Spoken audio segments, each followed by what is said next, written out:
Dans cette vidéo on va retrouver des actes insolites de mort-naissance, baptême, plein d'actes inédits, insolites, diverses régions de France dont le Grand Ouest, Normandie, Bretagne. Beau visionnage, pensez à vous abonner. Décès de Louis Verollet d'une chute du haut d'un char. 21 avril 1847 Aiguebelle, Savoie, France. Il est décédé par suite d'une chute du haut d'un char. Noyade dans la Somme. 7 février 1850 Saint-Valery-sur-Somme, Somme, France. Mort d'un gribanier par noyade dans la Somme. Un gribanier transportait les marchandises entre le port de Saint-Valery et Abbeville ou Amiens, sur sa gribane. Décès au barrage de la Bonde. 21 août 1851 Saint-Michel-sur-Loire, Indre-et-Loire, France. Décès de deux frères âgés de 14 et 11 ans noyés involontairement au barrage de la Bonde. Meurtre de son épouse. 30 juillet 1616 Antey, Liège, Belgique. L'acte de décès d'Anne Poly à Antey mentionne ceci, en latin dans l'original: Anne sœur de Jean Poly tué par son mari, Jean fils de Jérôme Robaé, meurt l'avant-dernier, jour, 2 juillet. Et moins d'un an plus tard, en 1617, l'acte de décès dudit mari mentionne également ce meurtre: Jean Tonnoir frère dudit Henri et Jean fils de Jérôme Robaé, qui tua son épouse, moururent en France. Mort accidentelle d'un jeune garçon. 3 avril 1625 Baudouin, Var, France. 1625 et le 3 du mois d'avril, un enfant d'âge d'environ 7 ou 8 ans appelé Claude Paillet, fils de Pierre Paillet dit Loison et de Catherine Olivier, dite de Sol, venant du quartier de la Fou d'une vigne sur un petite bête ayant apporté du fumier à la dite vigne. Étant le dit enfant droit entre le jardin de Madame de Baudouin celui jardin de Pierre Ollier dit Grouillot, voulant descendre au chemin, tomba du côté droit dans la poche de son vêtement avait un couteau pointu, d'une main ouverte de longueur. Le dit couteau se mit au mi-temps du corps par dixième du dit couteau droit, jusqu'au manche dans son petit corps. Un petit enfant de son dit âge appelé Joseph de Dieu lui ôta le dit couteau du dit corps et Marguerite Pélissier femme de M. Bernard Cheylan porta le dit enfant à la maison de son père et de sa mère du dit blessé à la mort, et dans une heure après le coup est décédé dans son lit ne pouvant avoir pris remède, a pris le dit coup de couteau après vêpres. Et sur le soir à soleil couchant l'avons enterré dans l'église de Baudouin au dedans la chapelle du Rosaire pour ouïr la grande tristesse du père et mère et tous ses parents et tout Baudouin. Son dit corps a été accompagné de la Sainte Croix l'eau bénite Messire et présence belle compagnie du peuple avec de lumière et chandeliers, ce 4 du 10 mois on fait dire une messe de mort, on fait offrande pain, vin et donner argent aux prêtres. N'est-il pas permis de se divertir les jours de fête et dimanche? Année 1662 à 1668 Saint-Servant, Morbihan. Un dialogue sous forme de questions-réponses sur la danse, perçu comme une innocente récréation, ou comme une activité rappelant l'idolâtrerie des Israélites dansant autour d'un veau d'or? L'écriture diffère beaucoup de celle des pages précédentes et rappelle celle de la référence 7 1995, catégorie insolite, qui présente un poème sur la danse et le Saint Ministère, écrit de 1767 dans un registre de la fin du XVIIe également, dans la même paroisse. Pensée positive dans un registre de baptême. Année 1626 La Flotte, Charente-Maritime, France. À qui craint est mort la vie est déjà morte, au milieu de la vie il lui semble être mort. Sa mort il porte au sein, elle au tombeau le porte, car craindre de mourir est pire que la mort. Réflexion sur les péchés. Année 1677 Arintode, Jura. Les péchés des hommes méritent une punition éternelle à cause qu'ils offensent Dieu dont la grandeur et la majesté est infinie. Néanmoins Dieu est si bon qu'il nous pardonne nos offenses quoiqu'elles surpassent en nombre le sablon de la mer et les gouttes de l'océan. Guerre contre l'Espagne. Année 1636 Saintine, Oise. En cette année 1636, le pauvre peuple fut grandement molesté de guerre, tant des Espagnols et autres étrangers et de ceux de la France. La mine de blé mesure de Saintine a battu 4 livres et la mine de vin valait, illisible. Exaction des troupes du roi de Navarre en 1587.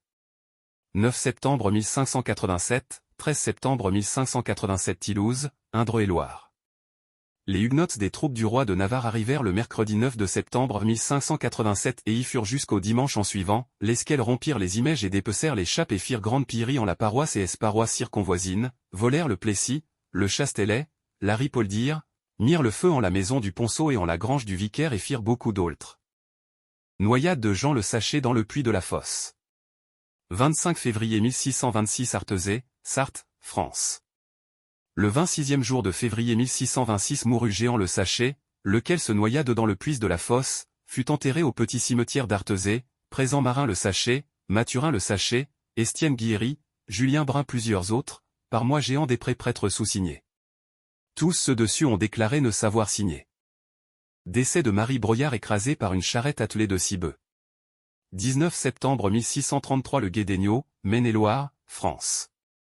Marie Broyard femme de René Fouille. Le lundi 19e jour de septembre 1633, par un grand accident mourut honorable femme Marie Broyard en son vivant femme d'honorable homme mis René Fouille marchand, laquelle allant à Beaugé-Fist rencontre dans le chemin de la bretèche d'une charrette attelée de 6 béhufs qui passèrent, avec la dite charrette chargée par-dessus la dite femme dont au mesme temps rendit l'âme à Dieu et le mesme jour son corps fut inhumé et enterré dans le petit cimetière de Saint-Pierre de Beaugé et le mercredi an suivant fut dit et célébré, et enterrage dans l'église du Guédéniot dont elle est paroissienne et par Moy vicaire du dit lieu sous-signé assisté de mi-Mathurin at bon Ptr chapelain en l'église du dit Guédéniot, mi-Mathurin védit Ptr vicaire de Moulierne et mi-Jacques Bretonneau habitué en la dite église du dit Guédéniot. Guerre contre l'Espagne. Année 1636 Saintine, Oise. En cette année 1636, le pauvre peuple fut grandement molesté de guerre, tant des Espagnols et autres étrangers et de ceux de la France. La mine de blé mesure de Saintine a battu 4 livres et la mine de vin valait, illisible. Décès de Marie Broyard écrasée par une charrette attelée de 6 bœufs. 19 septembre 1633 Le Guédéniot, Maine-et-Loire, France. Marie Broyard femme de René Fouille. Le lundi 19e jour de septembre 1633, par un grand accident mourut honorable femme Marie Broyard en son vivant femme d'honorable homme mis René Fouille marchand, laquelle allant à Beaugé-Fist rencontre dans le chemin de la bretèche d'une charrette attelée de 6 béhufs qui passèrent, avec la dite charrette chargée par-dessus la dite femme dont au mesme temps rendit l'âme à Dieu et le mesme jour son corps fut inhumé et enterré dans le petit cimetière de Saint-Pierre de Beaugé et le mercredi an suivant fut dit et célébré, et enterrage dans l'église du Guédéniot dont elle est paroissienne et par Moy vicaire du dit lieu sous-signé assisté de mi-Mathurin at bon Ptr chapelain en l'église du dit Guédéniot, mi-Mathurin védit Ptr vicaire de Moulierne et mi-Jacques Bretonneau habitué en la dite église du dit Guédéniot. La vivandière de la Grande Armée.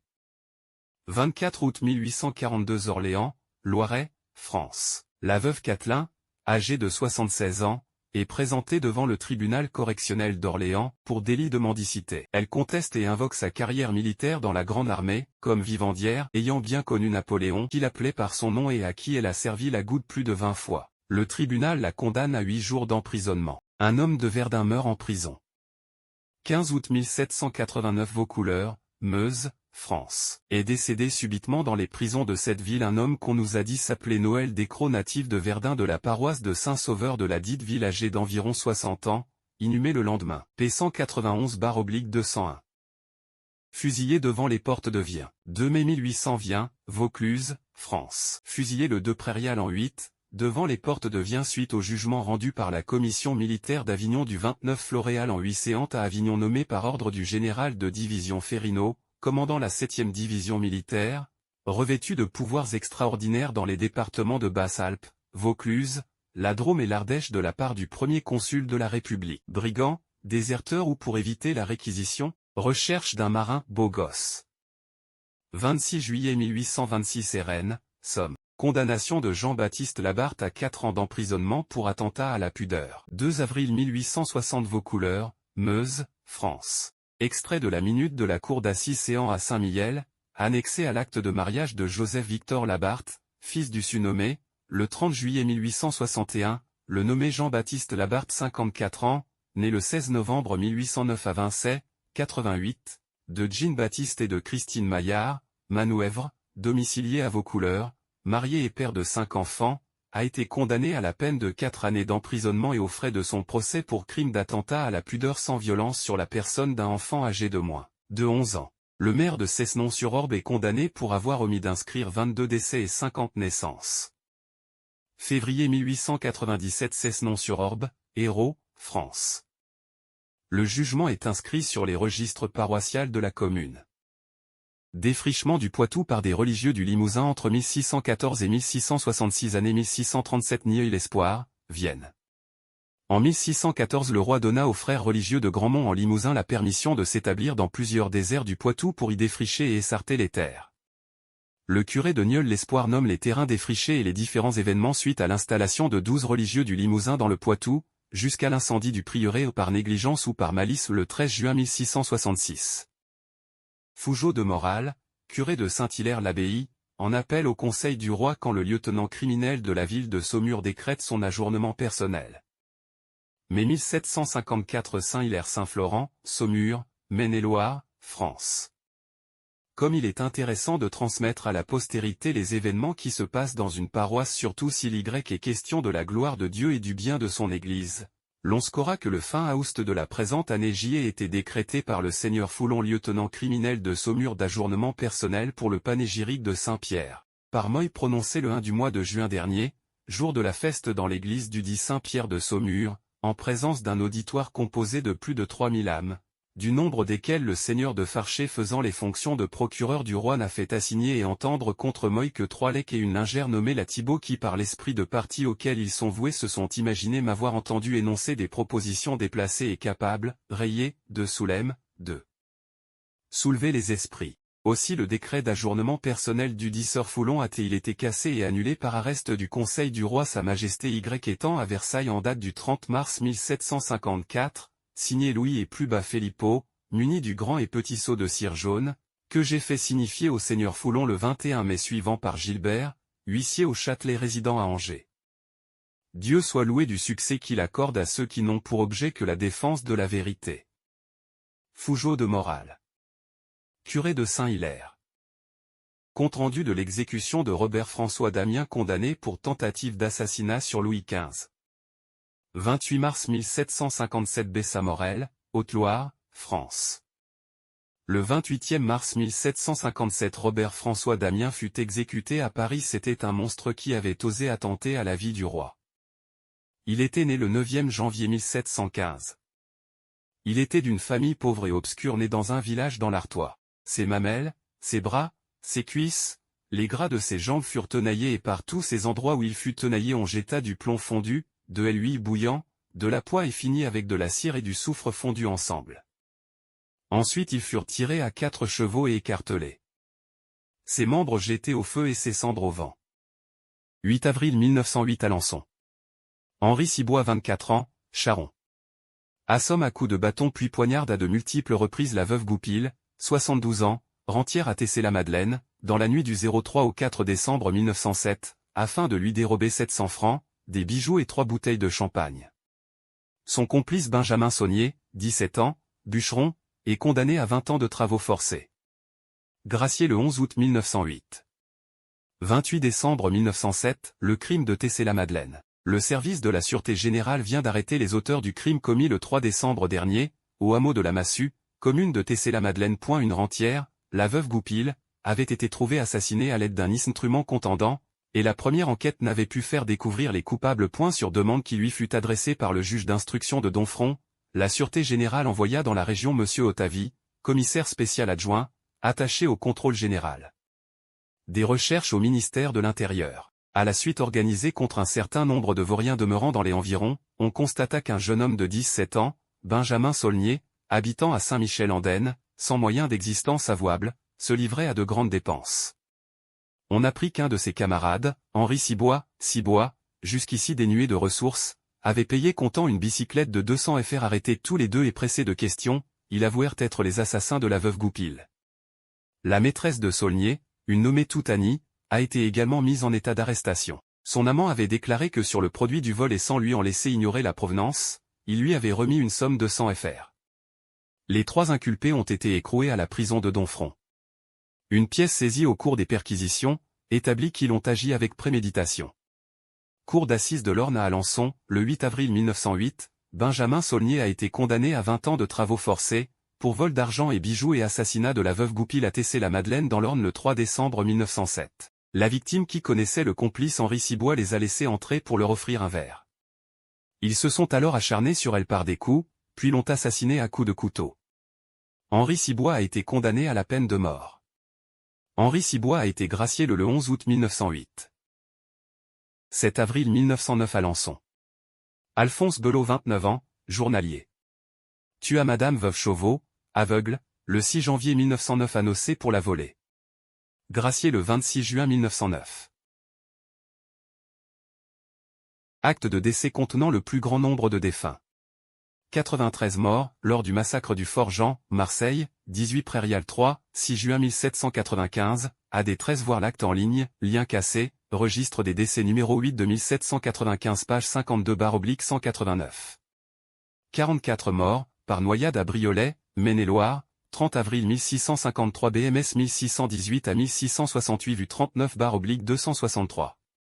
33 morts, 30 défunts déclarés à Saint-Lambert-du-Lattay, Maine-et-Loire, suite aux guerres de Vendée, source, AD 49, 1793 en 8, pages 98 et 99 lien archives. 29 morts, acte de sépulture de 29 corps trouvés sur la plage de Velette-sur-Mer après le naufrage d'un navire de pêche à la morue, à noter que l'acte qui suit est un autre corps trouvé suite à ce naufrage, source, AD 76, commune de Velette-sur-Mer, 1680 à 1683, page septembre 2017 accès au registre. Le 12e de janvier 1682 ont été inhumés dans le cimetière de cette paroisse 29 corps trouvés au rivage de la mer après le débris d'un vaisseau chargé de morue commandé par le capitaine Vauchel de la ville du Havre suivant ce qu'il nous a apparu par un procès-verbal rendu à l'encontre du contremaître par le chirurgien du dit vaisseau nommé Nicolas Osselin, PNTS des sous-signés.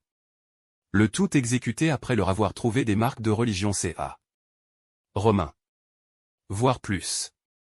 26 morts, dans la catastrophe des mines de Courrières, Pas-de-Calais, le 10 mars 1906, acte en ligne. Information sur Wikipédia, Alexandre Curat, Jean-Baptiste Dehaye, Arthur Donfus, Nicolas-Joseph Durieux, François, Émile Gaillard, Jean-Baptiste Ardelin, Joseph Ardelin, Théodore Laude, Émile Langlin, Henri-Jean-Baptiste Joseph Lepinois, Octave Louis-Joseph Liégeois, Victor Louis-Joseph Lucas, Étienne Macaré, Ernest Louis-Joseph Mailleux, Louis Mailleux, Henri Monnier, Ildefonse Perlot, Paul Rau, Florimond Guillain-Ruol, Fortuné Xavier Tonneau, Jean-Baptiste Tonneau, Henri-Louis. Joseph Vermuse, Achille Vertefoy, Gustave Alcide Vimeux et Auguste Houillard. Le nombre de morts dans la catastrophe était beaucoup plus grand, cet acte ne concerne que les victimes dont les corps n'ont pu être retrouvés. Récit d'une césarienne, et du décès de la mère. 4 janvier 1630 Cherbourg, Manche, France. Le 4e jour de janvier Jean fils de Cardin Langlois et de Cardine Moustier, nommé par maître Jean Giroux, sieur de Briquet, sa marraine Françoise femme de Jean-Martin dit Bellefontaine. Le même jour, Pierre, fils aussi d'Édile Langlois et Moustier, nommé par Pierre Barque-Maquin, la marraine Gracienne, femme de Julien Le Fourdray. La mère de ses 2 enfants après avoir été tourmentée de grandes douleurs plus de 2 jours durant, fut de son bon gré ouverte, on tira les 2 enfants bien sains le 3e jour de janvier sur les 10 heures du soir. Le 5e environ à Mesmer elle trépassa.